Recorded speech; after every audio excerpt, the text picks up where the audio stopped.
Hi, my name is Father Charlie Bouchard, and I'm here today to offer you a word of hope on the readings for Thursday of the fourth week of Easter.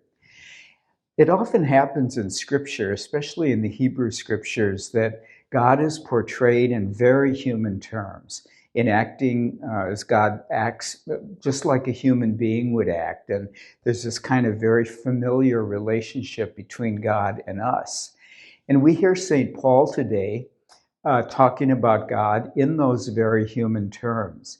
He talks about how God has put up with the Israelites for all these years, how God led them out of Egypt, how God gave them land, how God provided them with judges to rule over them, how he gave them King Saul and then later gave them King David. And it's like he's saying, after all I've done for you, and still nothing changes. You still continue in your own ways.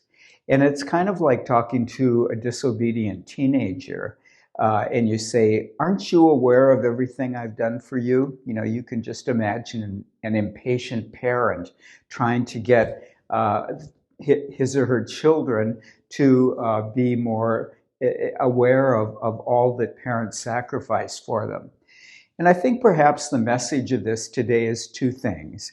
First of all, that many of us are not aware of everything that God does for us, that we either attribute it to our own efforts or we're so wrapped up in our own concerns, our own business, our own plans, that we just don't stop to reflect on what God is doing in our lives or what God has done. And I think the second important thing is that even if we are aware of God's gifts, we don't often stop and give thanks for it. In other words, if we are aware, we are still sometimes ungrateful.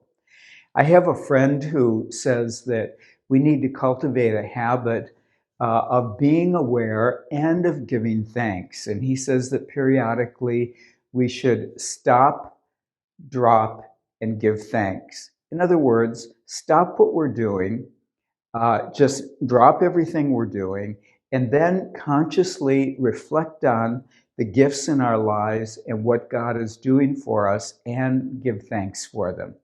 And that is probably a very good reminder for all of us because we have difficulties in life, of course, but we also have many blessings, probably far more than we can count. And so we can take this opportunity today where we hear that God got fed up, was tired of the Israelites because they were not paying attention and they were not grateful. We can take that as a message to us as well and ask the Lord to give us that gift of gratitude.